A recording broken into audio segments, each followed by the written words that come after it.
This is the solution to episode 3, the line of 100 hats. This problem is quite tricky. Each player has information about all the hats in front of them, but communicating that information could cost them their own guess. Let's try solving a simpler case first, with a team of 2. The person in back can now just say the color of the front player's hat. Since the hats are random, this back player has a 50% chance of getting lucky, and the one in front will definitely get it right. You could use this strategy with a team of 100 by having every other player say the color of the hat in front of them, effectively making 50 teams of 2. This is often the first idea people come up with when thinking about this problem, but it would only give us an expected score of 75. The problem is that half of the players are effectively making blind guesses. We want less of these information-giving guesses and more of the informed ones. What if we use teams of 3? Now the player in back sees 2 hats. These hats will either be the same or different, so maybe they could say white for same and black for different. The next player can then figure out what their hat is by looking at the one in front, and the one in front can also figure out their own. In the full team of 100, we now expect around 83 points. These simpler cases have been pretty easy, but they've already taught us some things about how to frame this problem.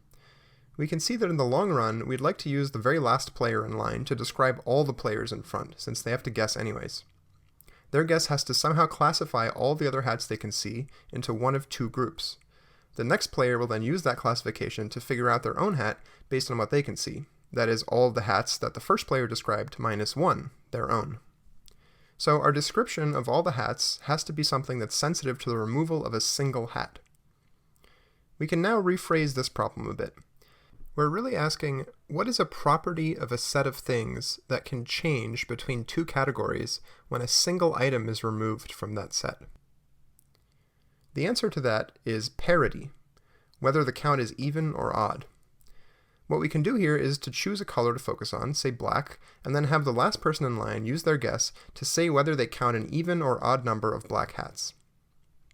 Say they're an even number, and the next player in line counts an odd number. This means that their own hat must be black. This reasoning can be used by every player on the team, as long as they can keep track of how many black hats are revealed by the players behind them. Because only the very first guess is uninformed, our expected score is now 99.5.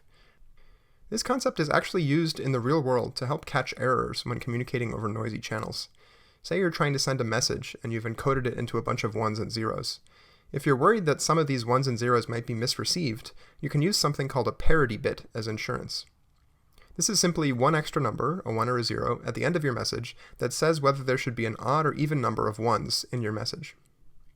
The receiver can tally up the ones they received and use the parity bit as a simple error check. This will only work if an odd number of bits have been flipped, but it's still a very cheap strategy, and often you'll be able to catch your mistakes. Even and odd may seem like very basic math concepts, but this problem reveals a bit of their true power. The property of parity can have important implications, even in higher math. Thanks for watching, and be sure to check out this week's new problem, ants on a stick.